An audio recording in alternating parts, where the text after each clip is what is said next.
Ang pangunahing tauhan namin ay pinili para maging tagapagturo ng prinsipe sa palasyong pangharian, isang posisyon na karaniwang nakalaan para sa pinakamalalaking iskolar ng kaharian, isang taong may kakayahang humubog ng pagkatao at edukasyon ng mga magiging pinuno. Sundan natin ang paglalakbay ni Hin Weinstein mula sa kanyang pag-alis hanggang sa pagdating niya sa Marangyang Palasyo. Sa daan, nakatanggap siya ng sulat na nagsasabing pinagpala ang pinuno ng isang prinsesa at 5 prinsipe. Kahit na siya ay magiging responsable lamang sa 4 na pinakabata dahil naniniwala ang hari na wala sa kanila ang handang magmana ng trono kung may mangyari sa pinakamatanda. Pagdating niya sa palasyong pangharian ay sandaling huminto si Hind upang tahimik na pagmasdan ang laki nito at pinangako sa sarili na mamumuhay siya roon ng may dignidad. Iginagalang ang tungkulin bilang royal tutor habang hinahanap pa ring tuparin ang sarili niyang layunin. Gayunpaman, bago pa man makarating sa palasyo ng Windsborne, pinahinto siya ng mga gwardiya na, dahil inakala siyang bata. Dahil mababa ang tangkad ni Hin, kahit veteranong guro, sinabing hindi siya maaaring magpatuloy, sanhi ng simpleng hindi pagkakaintindihan, sinusubukan niyang manatiling kalmado. Inaayos niya ang paliwanag ng sitwasyon at nilinaw na siya mismo ang sinugo ng hari. Pero bago siya makapagsalita ng husto, pinagtawanan siya ng isa sa mga gwardiya. Sabi niyang inakala niyang anak iyon ng guro na kanilang hinihintay. At bago tuluyang mawala ng pasensya si Hin, biglang dumating ang reyna inang si Maria von Bloss-Ragage. Agad niya siyang nakilala at tinanggap ng mainit na nagpaihiya sa mga gwardiya dahil sa kanilang kawalang-galang sa royal na guro.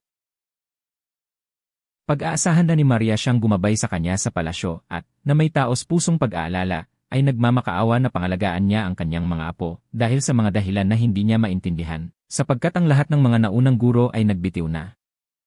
Aba, walang takot sa maharlika si Hin. Nagsasabing maaaring ang problema ay nasa mga prinsipe mismo. Siyempre, mariing itinanggi ni Maria iyon, tiniyak sa kanya na ang kanyang mga apo ay huwarang mga bata at ang mga naunang tutor ay wala na talagang maibibigay pa sa kanila. Kitang-kita ang pagmamahal niya, kaya agad na pag-ingat ang bida. Matapos nitong maikling usapan, dinadala siya ng reyna ina sa silid kung saan naghihintay ang kanyang mga magiging estudyante. Pagkapasok sa pintuan, natagpuan ni Hin ang sarili sa harap ng nakasisilaw na mga prinsipe ng kaharian. Namagalang na bumati sa kanya, sinasabing isang karangalan na matuto mula sa kanya. Ngunit nagbago ng tuluyan ang himpapawid ng ihayag ni Leonard, ang ika-4 na prinsipe, ang tunay niyang pagkatao, at sabihin na kahit ano pa ang utos ng hari, wala siyang balak sumunod. Idinagdag niya na dapat laging tandaan ng tutor ang kanyang pwesto bilang isang simpleng mamamayan lamang. Bilang tugon, hindi nagsalita si Hin. Nangalang siya sa loob sa kayang kayabangan ng bata. Ang sitwasyon ay naputol dahil kay Lick. Ang ika-5 prinsipe, na nagulat sa tangkad ng tagapagturo, ay inilibot siya sa mga braso at nagtanong kung siya nga ba ay tunay na matanda. Bagaman kinaiinisan ito ni Hind, pinipili niyang tiisin ito dahil nagpapakita si Lick ng ganoong pusang saya na halos hindi na siya para sa isang panunungkulan. Matapos makialam si Bruno para pigilan si Lick na lumabis, ipinakilala niya ang sarili sa tutor bilang ika-3 prinsipe, nagpapakita ng malaking galang at kaalaman. Pagkatapos, dinala niya ito kay Kai, ang ika-2 prinsipe, na hindi tulad ng iba, hindi siya bumati, simpleng nagkatingin ng malamig bago umalis ng tahimik. Ngayon pamilyar na sila sa lahat ng kabataang prinsipe. Nagpahayag si Hin na nais niyang magsimula sa isang individual na panayam upang makalap ng mahahalagang impormasyon at bumuo ng kanyang pamamaraan ng pagtuturo. Ngunit agad na tumanggi si Leonard, sabi niyang galit siya sa mga tutor at hindi tatanggap ng kahit sinuman na pahiwatig na hindi tatagal si Hin kaysa sa nauna niya. Si Bruno, mas magalang man, inaamin na hindi niya nakikitang may kabuluhan ang magturo sa isang taong hindi pa nakapasok sa universidad. Si Lick, na impluwensyahan ng mga kapatid niya, nagpa siyang magprotesta rin laban sa pagtatalaga ng tutor. Sa paningin nila, napagtanto ni Hin kung bakit marami sa mga guro ang nagbitiw sa trabaho. Walang sinuman ang magtitiis ng pamamaliit dahil lang sa pagtupad bilang royal tutor. Ganap na binabaliwala ang kanilang mga reklamo, kalmado na tinatanong ni Hin kung sino ang nais ma-interview muna. Nilalanta pa ang ginawa niyon kay Leonard, na lalo pang sinaktan ang kanyang pagmamalaki. Na nag-udyok sa kanya na tanungin kung ang guro ba ay hindi marinig sila bilang tugon, itinaas ni Hin ang maliit niyang scepter at nagbabala na ituturo niya sa kanila ang leksyon, na idineklara na hindi niya balak tumakas. Naroon siya para tapusin ang misyon, hindi para maging kaibigan. Ang kanyang mga salita ay nagkuhang pansin ng lahat, ngunit si Leonard lang ang tumugon, nangako na isa-isahin ang kanyang mga kapatid para sabotan ang leksyon at pilitin ang hari na palayain siya. Ang epekto ng kanyang talumpati. Ngunit humuhupa nang mapagtanto ni Lick na may bisita at sinabing hahayaan niyang i-interview siya ni Hin mamaya. Di kalinsunod, tinanggal ni Bruno ang unang plano niya at inischedule ang panayam ng tanghali sa kanyang kwarto. Kay, na ayon sa kanyang tahimik na ugali, nagmumura na isang tunog na parang nakaalitang banta, pero pagkatapos ay umalis na lang sa silid. Kasunod niyan, lumingon si Hin kay Leonard at sinabi na, gusto man niya o hindi, isa siyang kakapanayamin sa ibang paraan. Siya ang nag-iisang prinsipe na lalaban sa tutor. Kahit nag-aalangan, hinihila ni teacher si Leonard papunta sa kanyang silid. Doon, pagkatapos ng ilang pagtatangkang makipag-usap, napansin ni Hein ang maraming kawili-wiling detalye tungkol sa kanya, kahit nagpupumilit siyang magmukhang matatag. Si Leonard ay bata pa rin at immature, pero ang talaga namang nakakuha ng atensyon ng mga guro ay nung, habang sinusubukang tumakas ng marinig na may pagsusulit, nahulog ng prinsipe ang isang libro, ang kanyang talaarawan. Siyempre, hindi pinapalampas ni Hein ang pagkakataong mang-asar. Siya. Bubuksan niya ang dyaryo at babasahin ng malakas ang ilang sipi mula sa bintana, inihahayag ang kanyang pinakamaselang damdamin. Nahihiya at muntik ng umiyak, nagmamakaawa si Leonard sa tutor na tumigil at ipinapangako na kukunin na niya ang pagsusulit. Habang sinusulat ni Leonard ang pagsusulit, ginagamit ni Hein ang diary para mas makilala siya at natuklasan ang mas maraming bagay kaysa kaya niyang malaman sa tuwirang tanong. Nalilitaw na sa likod ng kayabangan ay isang sensitibong batang lalaki na sinusubukang itago ang kanyang mga kahinaan. Matapos makuha ang impormasyong kailangan niya, umalis si Hin sa silid at pinayagan ang prinsipe na mag-enjoy sa paborito niyang ulam, talagang nagulat ito sa kanya. Pagkatapos, lumipat ang tutor sa susunod niyang gawain, ang pakikipanayam kay Bruno. Itinuturing na ang pinakamatalino at pinakaorganisado sa apat. Nang pumasok siya sa silid, nagulat siya sa perpektong ayos, parang silid aklatan kaysa kwarto ng bata. Nakatuon sa layunin niya, ipinaliwanag ni Hin na, bukod sa panayam, kailangan din niyang kunin ni Bruno ang isang maikling aptitude test. Sa kanyang pagkabigla, natapos iyon ng prinsipe sa loob ng hindi lalampas sa 2 minuto. Pagkatapos nun, inamin ni Bruno na gusto rin niyang subukan siya. Dahil ang lahat ng naunang mga tutor niya ay mas mababa ang talino. Mahigpit siyang binalaan ni Bruno na kung mapatunayan na kasing hindi mahusay siya gaya ng mga naunang tutor, agad niyang alisin sa posisyon ng walang pag-aatubili. Sa harap ng nakatagong banta na ito, wala nang nagawa si Hin kundi tanggapin ang hamon na iniharap ng prinsipe, isang laro ng chess. Sa malaking pagkagulat ni Bruno, ipinakita ng batang tutor ang pambihirang husay na tinalo ang prinsipe sa 3 eksaktong dalaw lamang. Pagkatapos noon, suhestyon ni Hin ang napakanatural. Na kung nasiyahan si Bruno, maaari na nilang ituloy ang unang plano.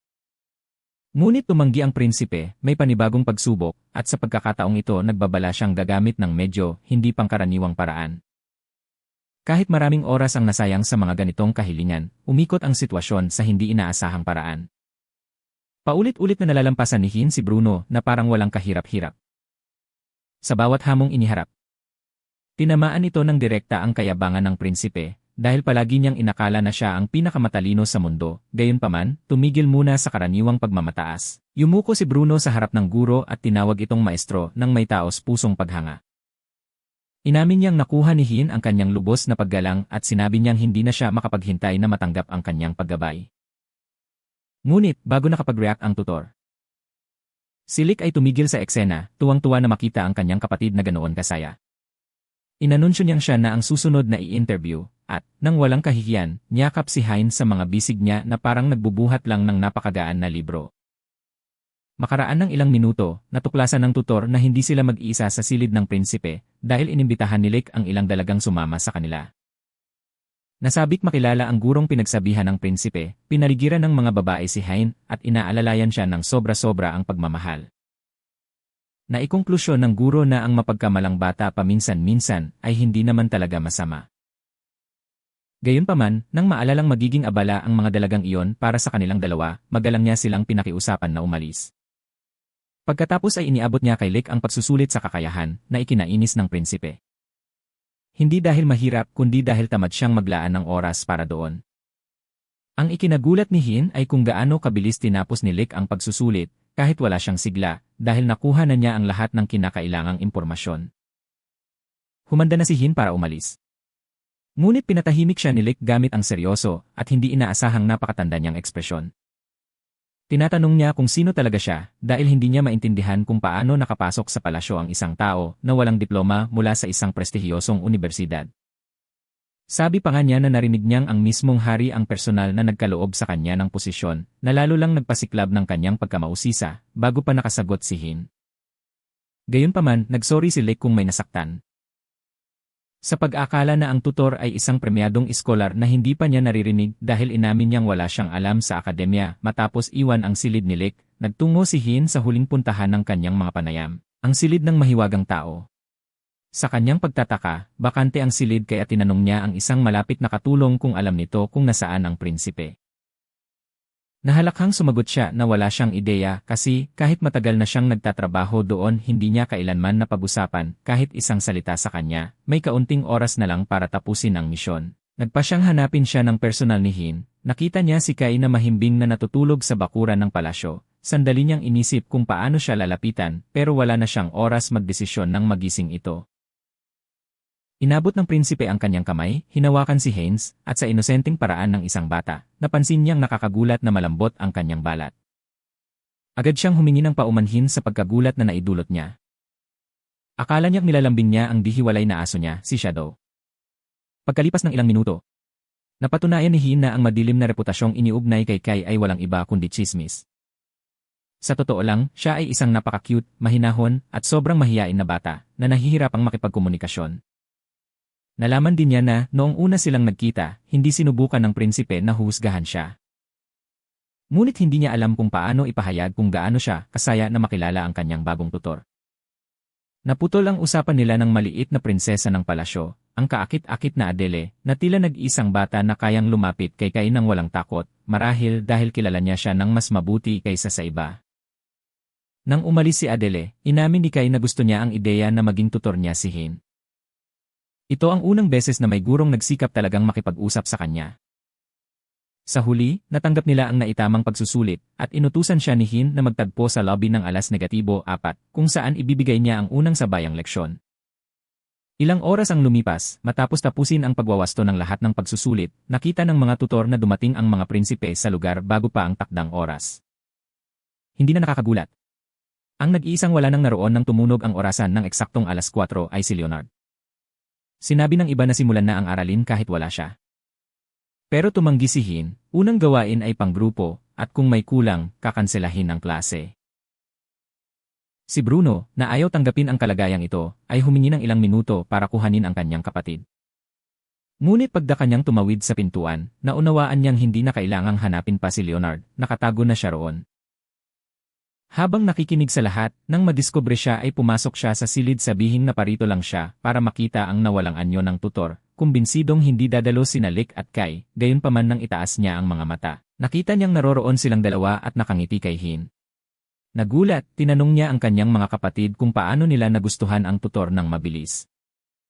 Sapagkat ilang oras na silang tumangging tanggapin siya. Ngunit si Hin, hindi nag-aksaya ng oras, pinutol ang usapan at inanunsyo ang pagsisimula ng aralin. Sabi pa rin niya na mamaya, makakatanggap sila ng individual at personalisadong pagtuturo. Pagkatapos, ipinamahagi ng tutor ang resulta ng pagsusulit. Tulad ng inaasahan, nakakuha si Bruno ng pinakamataas na puntos. Si Kai at si Lek ay nakakuha ng magagandang grado.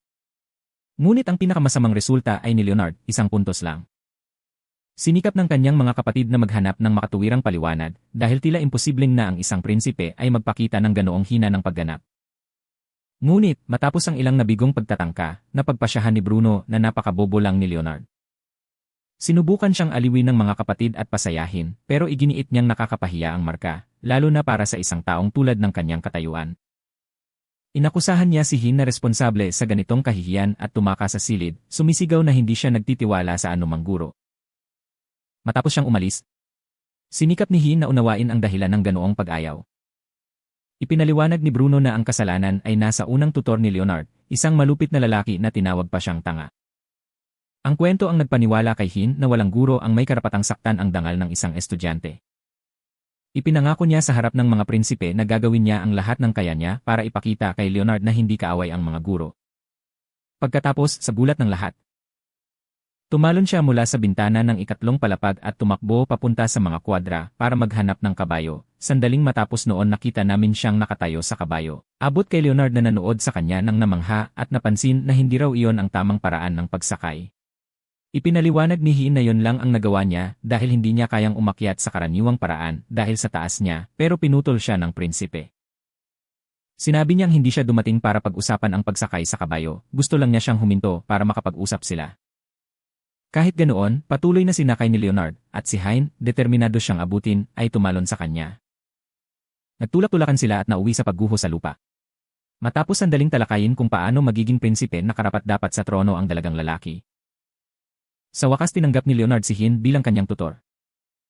Habang unti-unti nang sumasapit ang gabi at pinakawalan na ang mga kabayo, wala na silang magawa ng bagong estudyante kundi magbunsod ng maliit na apoy at maghintay hanggang makabalik sila sa palasyo kinabukasan ng umaga. Sa kabutihang palad para sa kanilang dalawa, lalo na sa prinsipe, na imbes na makipagtulungan ay puro reklamo lang, natagpuan din sila kalaunan ng mga gwardyang ipinadala ni Bruno. Kaya, dinala si Hin sa kwartong inilalaan para sa kanya, at nagulat siya nang mapansin na mas maluwag ito kaysa sa inakala niya.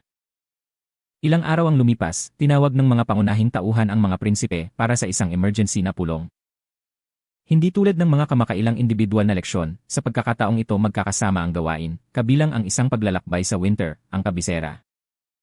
Nila ang ipakita kung paano nabubuhay ang mga naninirahan sa lungsod, isang aral na mahalaga sa paghahanda ng mga magiging hari.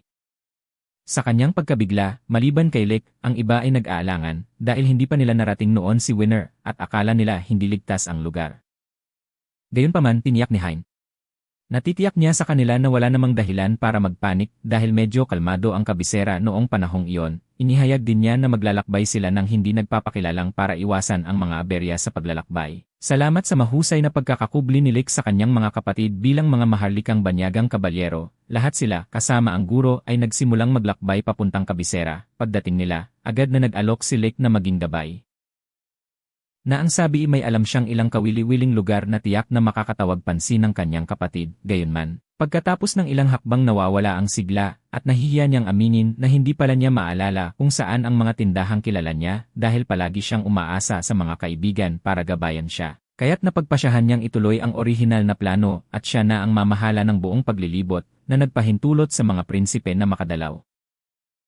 Sabay na unang pagkakataon, ang National Opera at ang City Hall, pareho sa tabi ng Ringstrasse, ang pinakaabalang bahagi ng lungsod. Matapos masuyod ang malaking bahagi ng taglamig, narating ng grupo ang komersyal na distrito. Pagkatapos, iminungkahi ni Hin na maghiwa-hiwalay sila para makapamili ang bawat isa ayon sa gusto nila. Si Bruno at si Kai ay naghahati ng landas, habang nananatili si Lick sa tabi ni Leonard, nagbibigay suporta sa kanyang unang karanasan sa pamimili. Kahit marami siyang pera, hindi pa kailanman bumili si Leonard mag-isa. Makikita natin ang dahilan sa ilang sandali. Ang prinsipe ay sobrang malilimutin at hindi man lang marunong humawak ng sarili niyang pera. Sa swerte at dahil sa katapatan ng tindero, hindi siya naloko at nakakita pa ng bagay na nagustuhan niya sa makatuwirang presyo. Pagkalabas nila, hinawakan ni Lick ang kamay ni Leonard at sabay silang nagmadali palabas. Ginamit ang dahilan na may agarang dapat asikasuhin, at nang mapagtanto ni Hin na may binabalak ang mga batang lalaki, nagpa siyang tignan kung kumusta si Bruno sa tindahan ng libro.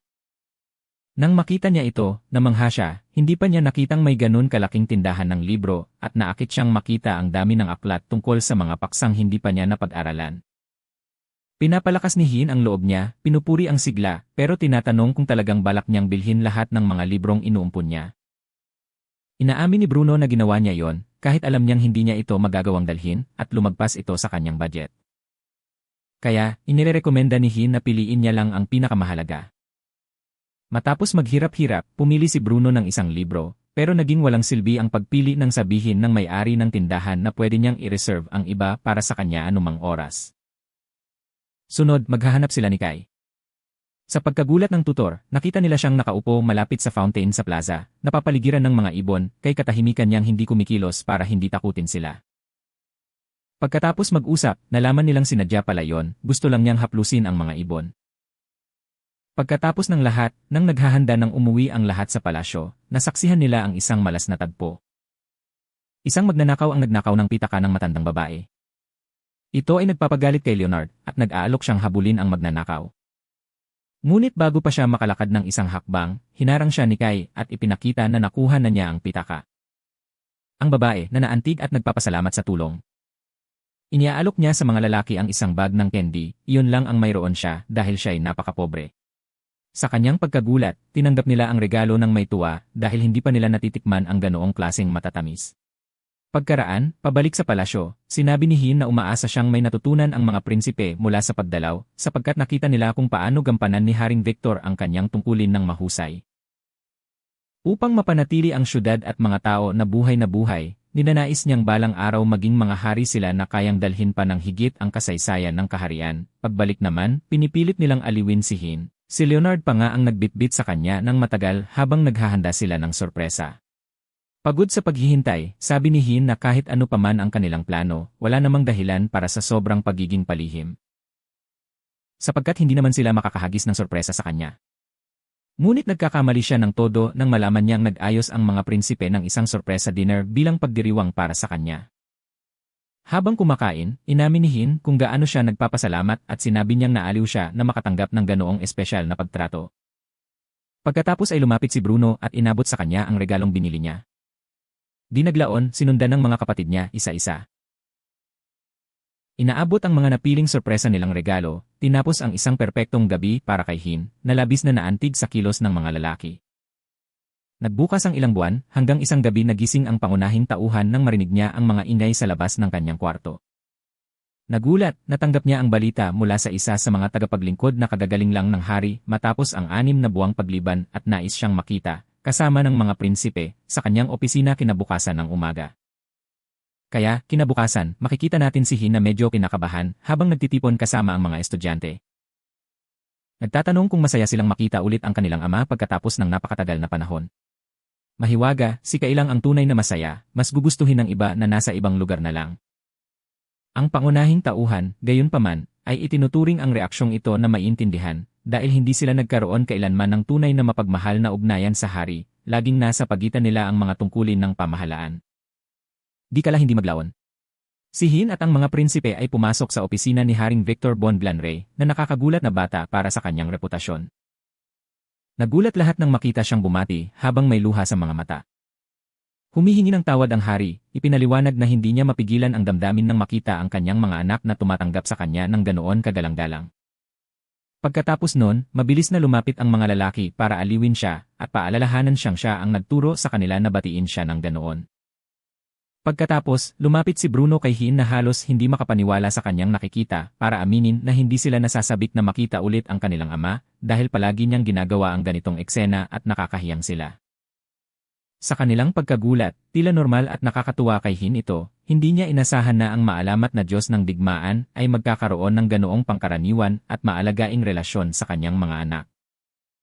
Matapos ang mainit na pagtanggap, sinabi ni Victor na natanggap na niya ang ulat ni Haynes tungkol sa pagganap ng mga batang lalaki. Ayon sa inaasahan, ang nag-iisang tumanggap ng seryosong pagsaway mula sa hari ay si Leonard na nakakuha lang ng 1 punto sa pagsusulit. Resultang itinuturing ni Victor na hindi katanggap-tanggap kaya't ipinasya niyang bibigyan ng 3 araw ang kanyang anak para muling kumuha ng pagsusulit.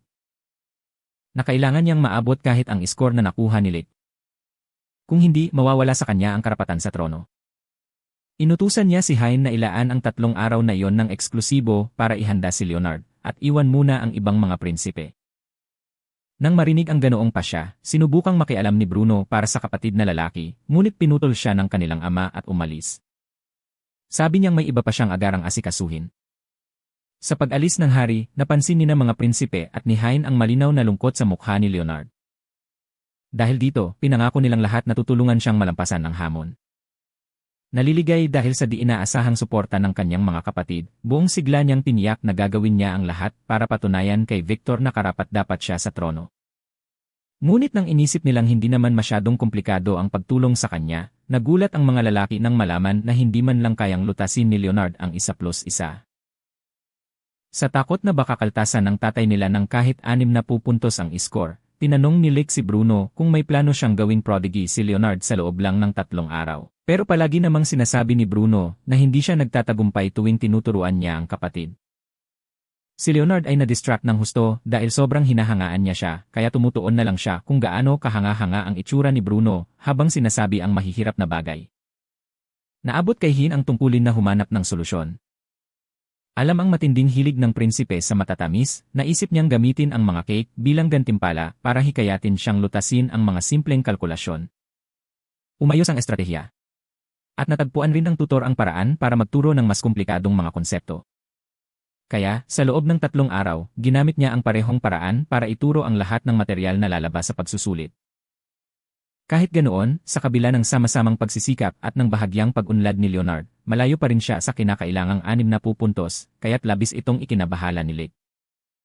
Ipinaalala niya sa lahat na ilang oras na lang ang natitira bago ang pagsusulit. Kinabukasan ng umaga. Matapos magbabad sa gabi ng pag-aaral, sinamahan ni Leonard si Hein papunta sa tanggapan ng hari, kung saan kukunin niya ang eksaminasyon. Tinanggap siya ni Victor sa pagpapaalala na siya'y may 1 oras lang para tapusin iyon at binigyang diin na nakasalalay sa kanyang pagganap ang kinabukasan ng trono. 1 oras ang lumipas. Itinama ni Hein ang pagsusulit at, sa matalim na titig ng kanyang mga kapatid, naghintay si Leonard na ihayag ng kanyang ama ang resulta. Sa kasamaang palad, kahit malaki ang pagbuti niya, nakakuha lang siya ng 59 puntos. Nang marinig ang marka, dumurog ang prinsipe sa pagkadismaya sa kanyang ama. Ngunit, sa pagkagulat ni Haynes, inamin ni Victor na nagkamali siya nang itama ang unang pagsusulit ng kanyang anak na lalaki, nakalimutan niyang idagdag ang puntos na ibinibigay lang dahil isinulat nito ang sariling pangalan. Kaya, sa pagkagulat ng lahat, sa wakas ay naabot ni Leonard ang layuning itinakda ng hari. Pinuri ni Victor ng buong init ang kanyang pagsisikap. Nainiwang maningning ang prinsipe. Kinausap pa, nalaman namin na kahit hindi niya ito nabanggit, matagal nang kakilala ni Victor si Haynes. Nilabas naman ni Leonard ang sarili niya ng gabing iyon para magdiwang at mag-inom kasama namin. Habang nag-uusap, pinaalala ni Hin sa hari ang pangakong ginawa niya at sinabi na nauunawaan niyang kailangang itago ang kanyang nakaraan, iyon din ang kondisyon sa pagtanggap niya bilang royal tutor. Kinabukasan, lumabas ang paunahing tauhan para bumili ng mga libro at pagkatapos tapusin ang kanyang mga binili. Nagpa siya munang magpahinga sa Major Mayor Caff. Sa labis niyang pagkabigla, pinaglilingkuran siya ng isang taong kapareho ni Prince Lick. Iginiit naman ng binata na hindi siya yon, paliwanag na sobrang kamukha lang niya ang prinsipe, kaya lagi itong napapansin ng mga tao. Naniniwala si Pine sa waiter, kahit na natili siyang may pagdududa at nag-order ng karaniwan. Samantala, napapalingon ng lalo si Lick dahil kinakabahang maglingkod sa sarili niyang guro. Bukod sa pagpapanggap na ordinaryong waiter, kailangan din niyang iwasang matuklasan ni Hin ang kanyang pagkakakilanlan. Kung mangyari iyon, babagsak ang buong reputasyon niya bilang isang walang pakialamang prinsipe. Ang labis na ikinakatakot niya ay ang posibilidad na masabi ni Hin ito sa hari, dahil kung malalaman ng kanyang ama na lihim siyang nagtatrabaho.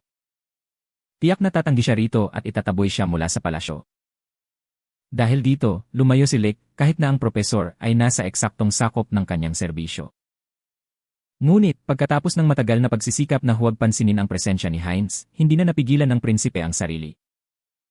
At napansin ng lahat sa CAF nang gumawa siya ng paraan para iligtas ang isang babae at pigilan ang away ng mga customer na ayaw magbayad kahit na nag-ingat siya. Agad na napansin ni Hin ang kilos ng prinsipe at nang halos itulak siya sa isa sa mga mesa sa gitna ng gulo. Bumalik siya sa bahay na kumbinsidong natuklasan na niya ang tunay na pagkakakilanlan ni Lick. Pagkatapos, habang nagle-lesson si Leonard, napapansin natin na balisa si Hin na baka malaman ni Victor na ang kanyang anak ay nagtatrabaho sa syudad. Bigla niyang nakita si Lick na pumasok kasama si Eric Rosenberg, ang alkalde at kapatid ng Count na tumulong sa administrasyon, na agad napansin ang panganib ng sitwasyon. Dumadago ng tutor sa opisina ng hari para subukang makialam. Inamin niya sa monarko na natuklasan niya ang lihim na trabaho ni Lick at balak siyang kausapin bago pa lumala ang sitwasyon. Ngunit sumagot si Victor na huli na, sinabi na kay Count Rosenberg ang lahat sa kanya. Pinatawag ng hari ang kanyang anak, malinaw na para sa isang lumaki sa loob ng korte. Sobrang seryoso ng bagay na yon. Ngunit sinisikap ipaliwanag ni Hin na, kahit na mukhang biro lang muna noon, nagtatrabaho talagang si Lick sa CAF. Kinukumpirma ng prinsipe ang sinabi ng guro at ipinaliwanag sa kanyang ama na, kahit nagsimula lang ito bilang libangan, kalaunan ay nagustuhan niya ang trabaho kaya ipinilit niyang ipagpatuloy ito. Gayunman, sinabi ni Victor na hindi niya kailanman pahihintulutan siyang magtrabaho sa isang lugar na walang sapat na proteksyon para sa isang tao sa kanyang posisyon. Kung may mangyari man, malalagay sa panganib ang buong linya ng dugo ng kaharian. Nasaktan ng husto si Lick sa mga salitang iyon at bigla siyang napapakita ng sakit. Sabi niya hindi kailanman nagpakita ng malasakit sa kanya ang ama niya, kahit noong nanirahan ito ng may sakit at nag-iisa sa huli. Bilang ikalimang prinsipe, wala siyang totoong tsansa na umupo sa trono. Kaya, hindi niya pinaniwala ang sinusubukan siyang protektahan ni Victor ngayon. Para bang ang interes niya lang ay ang reputasyon ng pamilya. Hindi mapigilang luha, umalis si Lake sa silid. Agad naghanap sina Hein at Victor ng isang kabalyero na susundan siya papuntang lungsod. Dahil dito, hindi nila siya nahirapang hanapin dahil bumalik ang prinsipe sa kapeng kanyang pinagtatrabahuhan. Gaya ng may isip ng sinuman. Hindi iyon ang pinakamainam na paraan para hindi matunton. Pagdating niya, sinubukan ni Victor kausapin ang anak niya, hiniling na bumalik sa palasyo. Ngunit tumatanggi si Lake. Sa sandaling iyon, lumitaw ang tagapamahala ng establishmento at napagtanto ng hari na hindi niya tuluyang mahihikayat ang prinsipe. Tanong kung pwede niyang payagan si Lake na magtrabaho doon ng ilang oras, kahit pansamantala, hindi maintindihan kung bakit napaka-enthusiastic ng anak niya sa pagtatrabaho sa establishmentong iyon. Nagpa siya ang hari na imbestigahan mismo kaya nagdesisyon siyang mag-duty sa parehong kapehan. Sa pagkagulat ni Hein at ng prinsipe, ang may-ari, si Mary Mayor, ay agad na pumayag na payagan si Victor na tumulong hanggang oras ng pagsasara sa harap ng sitwasyong ito na hindi inaasahan. Inayos ng binata ang mga gamit sa pag-aaral at kumilos na parang wala siyang kaugnayan sa pamilya hari. Kasabay noon, nalamnilik na siya na ang magtuturo sa kanyang ama ng lahat ng detalye kung paano pinapatakbo ang lugar. Bagaman matibay ang paniniwala niyang hindi mag-aangkop ang hari sa ganoong payak na kapaligiran, natuwa siya nang malaman na likas ang talento ng kanyang ama sa pakikitungo sa mga customer at mahabaging pagtanggap ng mga order. Pagkatapos ng shift, ang pagtatanghal ni Victor ay labis na ikinagulat ni Mayor Mere na inialok siya ng may-ari ng permanenteng trabaho, malinaw na hindi ito matatanggap ng hari, kaya tumanggi siya ng buong galang upang hindi ito mapahiya. Hindi nagtagal, lumapit siya sa kanyang anak at humingi ng paumanhin sa labis na pakikialam sa kanyang buhay, tiniyak na mula noon nasa anak na ang pagpapasya kung magpapatuloy siya sa trabaho o magbibitiw. Ipinaalam niyang wala siyang balak na tutulan ang mga napili ng prinsipe tungkol sa kanyang hinaharap. Sa mismong sandali na hinihikayat ni Hein at ng hari si Lake na manatili sa trabahong labis niyang kinagigiliwan, pinutol sila ng mga bantay ni Victor na hinila siya palayo dahil nahuli siya sa isa sa kanyang mga opisyal na pulong. Ilang araw ang nakalipas, makikita natin si Hein na nag-aalok sa mga estudyante ng isang kakaibang mungkahi para sa klase. Gustong lahat sila'y may lakas ng loob na sumagot na parabang siya mismo ang hari kapag pinag-uusapan ang isang partikular na problema. Para ipakita ang issue, ipinakita niya sa kanila ang isang magandang piraso ng Benetong puntas, ginawa sa isang lumang tindahan sa kaharian na nangangailangang ayusin agad. Ang problema ay wala siyang kakayahan at kaya humiling ng pautang sa estado para pondohan ang trabaho. Matapos ang paliwanag, nagsimulang magbigay ng kanilang opinyon ang mga prinsipe. Sabi niya bibigyan niya ng utang kahit hindi magdalawang isip. Bagaman pinaalalahanan siya ni Bruno na iligal ito dahil wala ang gobyerno ng pahintulot na magpahiram ng pera sa mga pribadong individual. Si Leonard ang nagmungkahi na humingi ng tulong sa mga residente, gumawa ng sistema kung saan bawat tao ay mag-ipon buwan-buwan para tumulong sa sinumang nangangailangan. Sa pagkabigla ng lahat, pumasok ang hari sa silid sa sandaling iyon. Sinasabi na nabighani siya sa ideya ni Leonard. Ipinaliwanag niya na may sistema na nang siguro ang mga karatig bansa at naniniwala siyang dapat nilang sundan ang parehong landas. Sinabi niyang balak niyang ihain ang panukala sa parlamento at hiniling kay Leonard na maghanda ng ulat na maipapadala sa parehong araw. Nagpasaya ang kanyang mga salita sa lahat at kinakongratulate ng mga kapatid si Leonard dahil nakuha niya ang pagsang-ayon ng kanilang ama. Ipinagmamalaki. Sinabi niya kay Bruno na sa wakas ay nagawa niya ang isang kahanga-hangang bagay. Bagaman mukhang masaya siya para sa kapatid niyang iyon, nakaramdam si Bruno ng paninikip ng dibdib nang naalala ang kanyang pagkabata, noong nabuhay siya sa anino ni Ace, ang panganay na itinuturing ng lahat na isang natural na henyo. Natatakot siyang matuklasan ni Leonard na taglay din niya ang isang pambihirang talento. Pagkatapos, nakikita nating nagsimulang mag-alala si Hein para kay Bruno na tila sobra ang pagkabalisa. Kahit na iginiit ng prinsipe na ayos na ang lahat. Pagluhod. Humingi siya ng paumanhin sa pagkaabala at ipinaliwanag na sumusulat siya ng isang artikulo na ihaharap sa isang kumperensya sa universidad. Pagkatapos, hiniling niya sa tutor na suriin ang teksto. Matapos suriin ang bawat linya, itinuro ni Hein ang ilang pagkakamali sa baybay at binanggit na ginamit muli ni Bruno ang mga bahagi ng lumang papel. Alam niyang may bumabagabag sa bata, kaya nagpasya siyang palakasin ang loob niya. Pinangako niyang rerepasuhin ang huling bersyon ng artikulo bago ang presentasyon, makalipas ang 2 linggo, ngunit malinaw niyang sinabi na kung hindi kasi siya ang nilalaman, titigil siyang ituring siyang kanyang apprentice. Si Bruno, na antig na tawagin ng ganyang paraan ng unang pagkakataon, ay nangakong hindi siya bibigwin. Sa mga sumunod na araw, paulit-ulit nating nakita ang prinsipe na tinatanggihan ang sarili niyang mga burador. Naiinis sa lahat ng kanyang naisulat. Pagkatapos ay inialay niya ang sarili sa pag-aaral at pagmumuni-muni tungkol sa tunay niyang nais ipahayag. Pagkatapos ng matinding pagsisikap, ipinakita niya ang bagong bersyon kay Hin na, nang suriin ito, umamin na lampas ito sa lahat ng inaasahan at natutunan pa siya habang binabasa ito. Kaya sinabi niyang ipinagmamalaki niya siya bilang isang apprentice. Makalipas ang ilang oras dumating si Bruno na maningning sa komperensya at tinanggap ang papuri mula sa lahat, kabilang ang kanyang dakilang idolo na si Ir Dimitri de Oros, na inimbitahan siya sa hapunan pagkatapos ng presentasyon. Habang kumakain inalok siya ni Dimitri ng pagkakataong mag-aral sa ilalim ng kanyang gabay, bagaman mangangahulugan itong iwan ang glass raid. Naguluhan si Bruno sa alok at unang tumanggi, pero iginiit ni Dimitri. Sinasabi na ang pinakamainam na pagpipilian ay magpatuloy ng karera bilang isang mananaliksik. Dahil napakahirap ng landas patungo sa trono, at halos nag-aalala siya na ang kanyang nakatatandang kapatid ay napakalapit na sa pagmamana nito. Pinag-isipan ni Bruno kung dapat na bang talikuran ang pangarap niyang maging hari. Pagkalipas ng ilang linggo, matapos ang mahabang pag-isip, nakikita nating sa wakas ay nagpasya na si Bruno. Naantig sa pag-uusap kay Hin, tinanggihan niya ang alok ni Dimitris.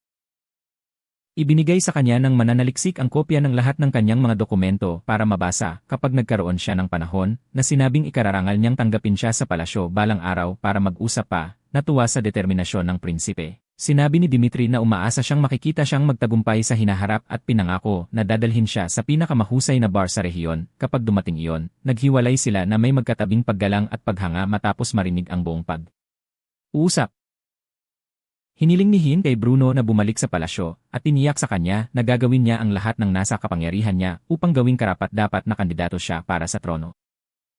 Pagkatapos, nakatanggap si ng balita na hindi umalis si Bruno kasama si Dimitri tulad ng inaasahan. Dahil dito, iminungkahi ng butler na para maalis ang kompetisyon sa pagmamana, kinakailangang alisin ang royal tutor.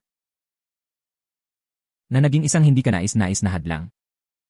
Sunod, lumipat ang eksena sa Bisburg Palace, kung saan hinanap ni Kai si Hin dahil kailangan niya siyang kausapin ng pribado. Gayunpaman, bago pa man siya makapagsalita, biglang dumating si Leonard para iulat ang isang kakaibang bangungot kung saan naging pugita siya.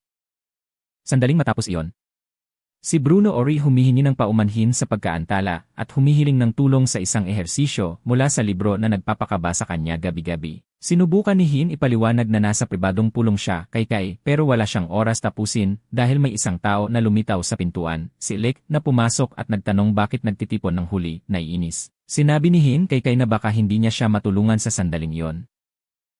Pero napansin ni Lick ang pagkabalisa ng kanyang kapatid at lumapit para alamin kung ano ang nangyayari. Sa pagkagulat ng lahat, inihayag ni Kai na kinausap niya ang kanilang ama at binigyan siya ng tungkuling pagbutihin ang kanyang kakayahan sa pakikipagkomunikasyon, isang bagay na halos imposible para sa kanya dahil hindi niya alam kung saan magsisimula. Pagkatapos pag-usapan ang mga posibleng paraan, nangako ang magkapatid na tutulungan si Kai na makamit ang layuning iyon. Ilang araw ang nakalipas, nang sa simulan na ni Hin ang pribadong aralin kay Kai, muling nahadlangan siya ng ibang mga prinsipe na humiling na samahan siya sa pagbisita sa National Zoo. Kahit hindi yon parte ng orihinal na plano. Sinamantala ni Hain kay Kai na perpekto ang pagbisita sa zoo para magpraktis ng ngiti niya. Ngunit pagdating nila, agad nilang naunawaan na hindi magiging ayon sa kanilang inaakala ang mga bagay. Ang ngiti ni Kais, sa halip na magmukhang magiliw, ay nagbigay sa kanya ng nakakabagabag na aura, halos parang siya ay may itinatagong masamang balak. Dahil doon, kusa siyang iniiwasan ng mga tao. Pagkatapos ng lahat ng paglibot sa buong zoo, nanghihinayang si Hin at ang mga kapatid na hindi nila natulungan si Kai gaya ng balak nila. Doon nila naisipang subukan ang ibang paraan, sundan ang estratehiya ni Lix na, syempre, agad nagbigay ng payo kung paano ligawan ang babae. Kahit nag-aalangan, pinayagan pa rin ni Hin silang subukan, kasama ang ilang katulong sa palasyo. Sa kasamaang palad, hindi rin yun umubra, dahil namimigay si Kai tuwing kailangan niyang makipag-usap sa mga taong hindi miyembro ng pamilya. Bigla, Kailangang tulong ng isa sa mga katulong magbitbit ng mabigat na kahon at agad na humarap si Kai para tulungan siya. Ang maikling palitan ng usapan ay nagpasigla kina Lick at Leonard na nagmungkahi na subukan niyang makipag-usap din sa ibang mga empleyado, ngunit ang naging resulta ay kabaligtaran ng kanilang inaasahan. Dahil sa napakalakas at seryosong tindig ng prinsipe. Natakot ang lahat at napagod sa napakaraming nabigong pagtatangka. Sumuko si Kai at sinabi sa kanyang mga kapatid na hahanap siya ng lugar kung saan hindi niya istorbohin o takutin ang sinuman. Naiintindihan naman ni Hin kung ano ang naramdaman niya kaya sinundan siya at binigyan ng leksyon. Ipinaliwanag niya na walang saysay ang sumuko pagkatapos lang ng 3 araw ng pagsasanay sa pakikisalimuha. Binigyang diin niya na mahirap ang proseso dahil iba-iba ang ugali ng mga tao at tiniyak na kung magpapatuloy siya. Sa huli ay makakakita siya ng kasama na pakiramdam niya ay kasing komportable tulad ng kanyang sariling pamilya. Ilang oras lang pagkatapos, tila gustong patunayan ang tama ng tutor, nagawa ni Kai, kahit balisa. Napasalamatan ang katulong na palaging naglilinis at nagpapalit ng mga kumot sa kanyang kama. Sa kanyang pagkagulat, sa halip na matakot, napangiti ang dalaga at umalis ng silid na kitang-kitang masaya. Ilang araw ang lumipas, tinawag ng hari sina Hin, Bruno, at Kai sa kanyang opisina dahil labis siyang nababahala sa isang artikulong inilathala sa pahayagan. Sinisi silang ng abuso ng kapangyarihan noong nag-aaral sila sa militar na paaralan, sinasabing ginamit nila ang katayuan nila bilang mga prinsipe. Ang pinakamahalagang punto ng piraso, gayunpaman, ay ang nabagang paglalarawan ng isang marahas na insidente na kinasasangkutan ni Kai, kung saan sinasabing iniwan niya ang isa pang estudyante na halos mamatay. Siniguro ni Bruno sa tutor na hindi totoo ang alinman nito, at pinagtibay ni Hin na hindi rin niya pinaniniwalaan ang mga naisulat. Dahil may narinig na siyang kwento tungkol kay Kai bago pa man siya dumating sa palasyo. Alam niya nang mabuti na hindi kailanman magagawa ng prinsipe ang ganoong kasamaan. Ngunit, sa pagkagulat ng lahat, inamin ni Kai sa harap ng kanyang ama at ni Hin na nangyari na ang insidente. Si Bruno, desperado. Siya'y buong sikmura niyang ipinakiusap na huwag nang sabihin yon, ipinaliwanag na itinago lang niya ang mga katotohanan para protektahan siya. Nais malaman ang katotohanan, tinanong ni Hin si Kai na ikwento ang lahat ng nangyari noon at hindi siya tumanggi. Ipinaliwanag niya na, noong 2nd taon niya sa akademiyang militar, napansin niyang linggo-linggo ay may bagong mga sugat si Bruno. Ang nakababatang kapatid ay iniiwasang sabihin ang nangyayari. Ngunit isang araw, narinig ni Kai ang ilang mag-aaral na nanunukso sa prinsipe at inaamin na inatake nila siya dahil lang sa pagiging mailahi niya. Galit na hinanap ni Kai ang may sala at tiniis itong bugbugin ng todo hanggang hindi na muling abutin ng bata si Bruno. Pagkatapos inamin ng prinsipe na mula noon ay labis siyang nagsisi dahil sa ginawa niya ay ipinagbawal sina Leonard at Lick na pumasok sa paaralan. Pinilit ni Bruno na itigil niyang sisihin ang sarili, sinabing ang tunay na may sala ay si Ralph Van Foch. Isang batang pinatakbo ng selos na matagal nang kinamumuhian sila dahil lang maharlika sila. Sinabi naman ni Hin sa hari na ibang-iba ang kwento ng dyaryo kumpara sa pagkakalarawan ng mga lalaki. Sumagot ang hari na inaasahan na niya yon, at sinabi na kahit pinahahalagahan niya ang kalayaan sa pagpapahayag, hindi niya hahayaang kumalat ng malaya ang ganoong mga kasinungalingan. Ipinahayag niya na nagsumite siya ng liham pagprotesta sa dyaryo at naglabas ng opisyal na pahayag. Gayunpaman, binanggit niya na hanggang hindi pa naayos ang sitwasyon. Malamang maririnig ng kanyang mga anak ang mga pang-insulto sa loob at labas ng palasyo. Nang umalis sa opisina, iminungkahi ni Kai na bisitahin si Ralph Von Foch para linawin na naniniwala na nakausap siya ng pahayagan bago inilathala ang artikulo. Agad na tumanggi si Bruno, sabi niya hindi kailanman makikinig sa kanila si Foch. Kahit ganoon, iginiit ni Kai na bilang mga kandidato sa trono, dapat handa silang makipag-usap sa lahat, kahit ano pa ang personal na gusto nila. Mamaya. Sumang-ayon si Hin na samahan si Kai sa misyon, at sabay silang nagtungo sa bahay ni Foch, sinamahan ni Ludwig at Maximilian. Nang dumating sila, sina Hin at Ludwig ang unang bumaba. Gustong tiyakin kung nandoon pa ang sama ng loob ng batang binugbog, sa kanilang pagkabigla, mainit silang tinanggap ni Ralph Von Foch at pumayag siyang makipag-usap kay Kai. Dahil dito, tumawag si Hin sa kanya, pero sa paggawa niyan, inalis niya ang proteksyon kay Ludwig. Ang gwardiya ay nahuli ng mga tauhan ni Foch. Nadrag siya palayo at ipinigil sa likod ng mga palumpong. Nang bumalik si Hein kasama si Kai, tinanong niya tungkol sa nawawalang gwardiya. Pero mahinahong sinabi ni Foch na nauna na si Ludwig at komportable na siya sa loob ng bahay, na halatang kasinungalingan. Sakali nilang pumasok, muli na namang nagtanong si Hein tungkol sa gwardiya. At sinabi ni Foch na dinala nila siya sa banyo. Pagkatapos, si Kai, na nagpapakita ng lubos na paggalang, tanong sa host kung ano talaga ang nangyari kay Bruno sa akademya. Inamin ni Foch na ang lahat ay dahil sa mga usap-usapan na ang mga maharlika ay gumagawa ng kung ano ang gusto nila sa paaralan at nakakakuha pa rin ng mataas na grado. Sa huli inamin niyang inggit ang nagtulak sa lahat at humingi ng tawad. Tungkol sa artikulo, ipinaliwanag niya na isang reporter ang nag-ugnay sa kanya isang linggo bago. At siya mismo ay nagulat na sa mga kasinungalingang nailathala. Si Kai, naniwala sa pagbabago ng loob niya, tinanggap ang paghingi ng tawad at sinabi na kailangan niya ang tulong niya para ihayag ang katotohanan. Samantala, inabot ni Foch ang kamay na parang makikipagtulungan, ngunit biglang kumilos. Hinugot niya ang isang sandata at itinuro ito sa prinsipe. Sumulpot ang kanyang mga tauhan mula sa lahat ng panig at sinabi na lahat ay dadalhin sa basement. Makaraan ng ilang minuto, nagtawanan sa kanilang pagkamabait, inilantad ni Foch ang kanyang plano.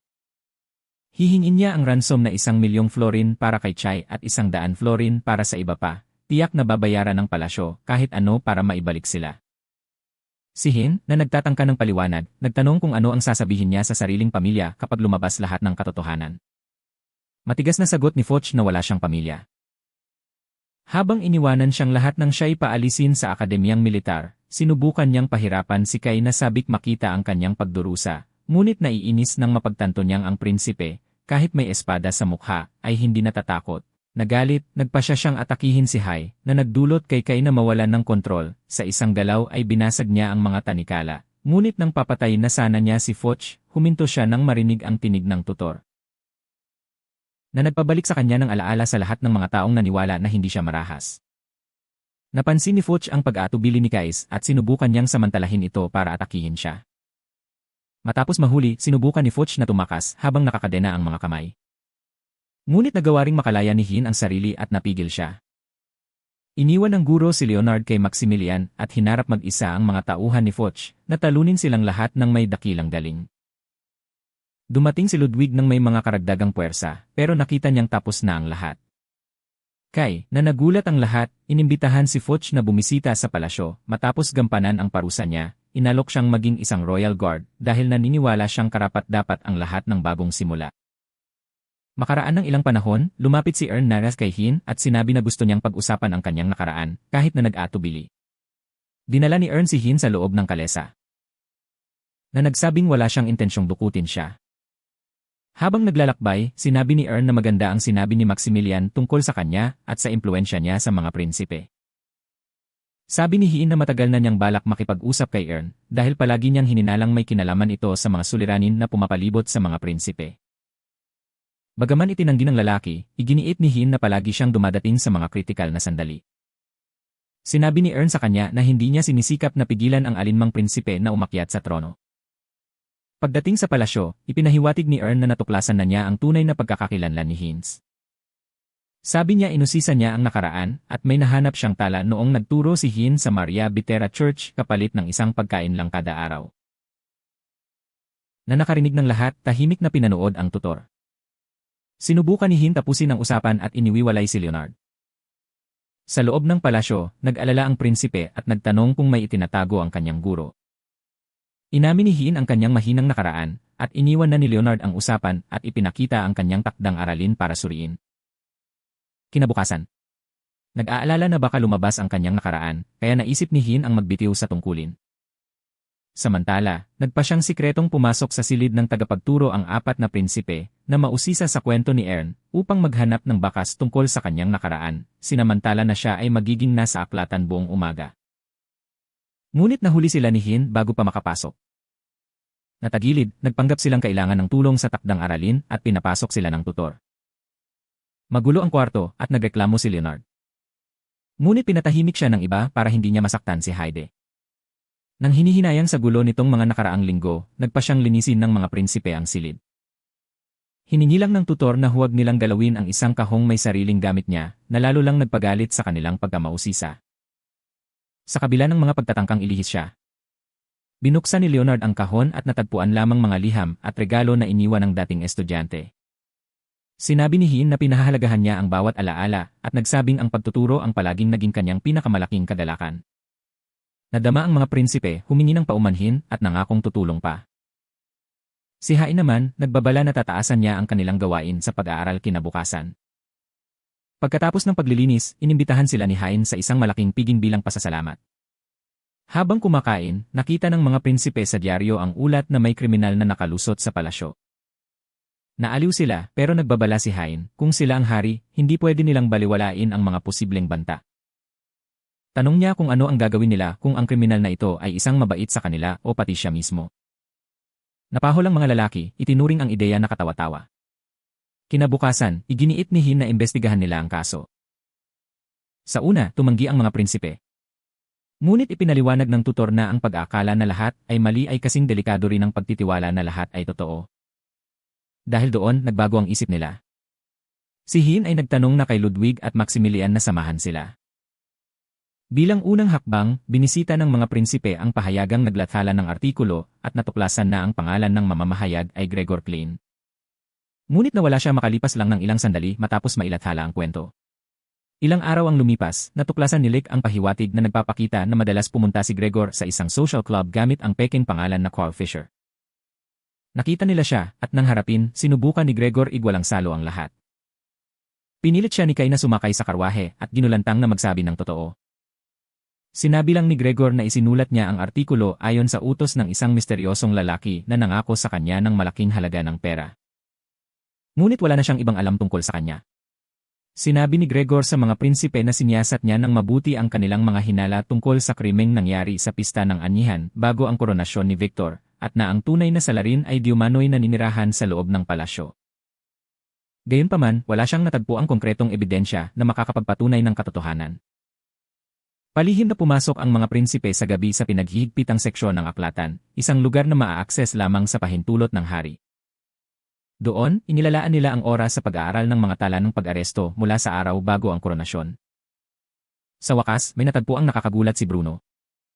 Inaresto si Hin Wittgenstein dahil sa pagdukot at pagtatangkang pumatay sa isang prinsip ilang sandali bago ang koronasyon. Namangha ang magkapatid at inisip na sinubukan ng tutor na patayin mismo ang hari nung siya ay bata pa. Nagmamadali silang harapin si Hin pero umalis na siya naghihirap na. Nagpapatakbo sila kay Haring Victor at nagtatanong kung totoo ba yon. Inuutos ni Victor na bumalik sila sa kani-kanilang silid pero matapos makatanggap ng isang hindi inaasahang sulat, nagpapasya siyang ilantad ang buong katotohanan bilang ama, hindi bilang hari. Ipinapaliwanag niya na nakilala niya si Hin taon na ang nakalipas nang inaalagaan ng binata ang isang grupo ng mga ulila na nakatira sa mga imburnal ng lungsod. Si Victor, na madalas tumataka sa palasyo para makita ang tunay na mundo, ay naging napakalapit kay Hin. Ang tutor ang unang taong kanyang pinagkakatiwalaan at pinagsaluhan ng mga plano para sa kahariang nais niyang itayo. Ngunit sa gabi bago ang koronasyon, inakala ng mga gwardiya ni Victor na kidnapper si Hin at sinubukan siyang patayin. Upang protektahan siya, humarap si Hin sa tama ng bala at malubhang na sugatan.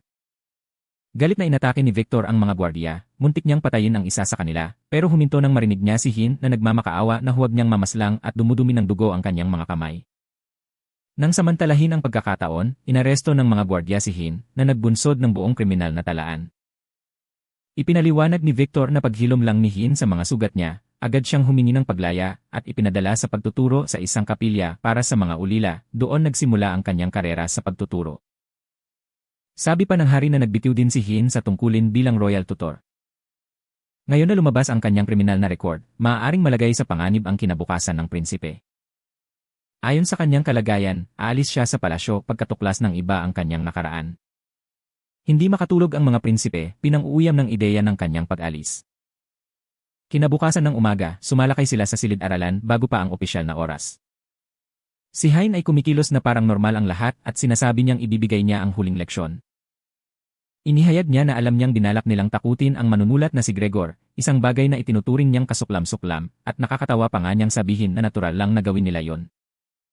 Dahil kriminal ang guro nila, nagrereklamo ang mga prinsipe at sinasabi nilang hindi nila siya itinuturing na kriminal. Ngayon na alam na nila ang buong katotohanan. Ngunit napag-alaman nilang nilabag ni Victor ang pangakong ibinigay niya kay Hin na nag-iwan sa guro na halatang naantig. Sa huling leksyon, nagpapasya si Hin na subukan ang kanilang kakayahang humusga bilang magiging hari. Hiniling niya sa kanila na kalimutan ang personal na damdamin at suriin ang sitwasyon ng patas. Kung ang isang bagong layang dating kriminal ay nakalusot sa palasyo para maging tagapagturo ng har, ano kaya ang gagawin niya? na mabigat na damdamin at sinisikap kumilos ng walang emosyon. Inaamin ng mga prinsipe na papanagasin nila ang taong iyon. Masaya si Hin na yon ang gusto niyang marinig. Sinisiguro niyang hindi siya pumasok ng palihim sa palasyo at sumunod lang sa utos ng hari, pero kailangan niyang tiyakin na makakagawa ng makatuwirang desisyon ang mga prinsipe. Habang umiiyak sila, nagpapalamang sabi ni Hin. Pinapasalamatan sila sa lahat ng kanilang natutunan ng magkasama at sinabing ang bawat isa sa kanila ay nasa landas na maging isang dakilang hari balang araw. Pagkatapos, umaalis siya sa palasyo sa harap ng wasak na mga tingin ng mga batang sinusubukang abutin siya ng walang suklian. Paglaon, binisita ni Victor ang kanyang mga anak na nakaupo ng tahimik, wasak dahil sa pag-alis ni Haynes. Ipinahayag niya na magpupulong ang konseho sa loob ng 2 araw para pumili ng bagong royal tutor. Wala sa mga prinsipe ang tumanggap sa ideya. Si Bruno ay nagmumungkahi na gumawa sila ng plano para kumbinsihin ang konseho at si Hin mismo na siya lamang ang angkop na tagapagturo. Nagkakaisa, magtatrabaho ang magkapatid ng ilang araw para likhain ang pinakamahusay na estratehiya. Samantala, bumalik si Hin sa kapilya kung saan nagsimula ang kanyang buhay bilang guro at ipinagpatuloy ang pagtatrabaho kasama ang mga ampunang bata. Ngunit may hindi inaasahang dumalaw sa kanya. Hari na si Victor. Desperado. Sinusugo ni Victor si Hin na bumalik sa palasyo bilang tagapagturo ng mga prinsipe. Agad tumanggi si Hin, sabi ay ayaw niyang sirain ang makinang na kinabukasan ng mga bata dahil sa kanyang madungis na nakaraan. Ibinunyag ni Victor na may inihanda ang kanyang mga anak na espesyal na ipapakita sa konseho at nakiusap na pigilan niya sila bago gumawa ng padalos-dalos. Gayunman, sinabi ni Hin na hindi siya maaaring makialam. Dahil si Hin lang ang kayang huminto sa kanila. Dahil dito, hinihiling niya na dumalo si Hin sa pulong ng konseho kung gusto niyang pigilan ang mga prinsipe na kumilos ng padalos-dalos. Dumating ang mga prinsipe sa pagpupulong ng konseho nang sinusubukan ni Ernest na itatalaga si Erwin Bonubach, isang taong kinokontrol niya bilang bagong royal tutor, nang walang sinumang tutol sa konseho bago ang boto. Ngunit pinutol ng mga prinsipe ang sesyon at humiling na magmungkahi ng sarili nilang kandidato. Sinusubukan ni Victor na pigilan sila. Sinasabi na wala silang karapatang iyon, ngunit iginiit ni Orn na pakinggan ng hari ang kanyang mga anak. Nang sumang-ayon ang konseho, nagulat ang lahat ng imungkahi ng mga prinsipe si Hin, ang gurong nagbitiw. Ipinahayag ni Orn ang mga alinggaw tungkol sa umano'y kriminal na nakaraan ni Haynes na naging dahilan ng pagtutol ng konseho. Dahil sa pagkamuhi, tinanong ng Pangulo ng konseho ang mga prinsipe kung bakit nila gustong bumalik si Hin. Nagsalita ang mga bata ng may pagkahimabog at paninindigan. Sinabi na dahil kay Hin nagsimulang seryosong pag-isipan nila ang hinaharap ng kaharian. Nanalo ang kanilang mga emosyonal na salita sa konseho, pati na si Hai, ang pinakamatandang kapatid. Nagulat, inamin niya sa ama na hindi niya inakala na maririnig niya ang ganitong determinasyon mula sa mga kapatid niya. Pag-alis ng hari, binalaan ni Hai si Ernest na umatras, tiniyak sa kanya na magiging hari siya sa sariling galing. Makaraan ng ilang araw, bumalik si Hein sa palasyo at opisyal na pinagpatuloy ang kanyang tungkulin bilang royal tutor.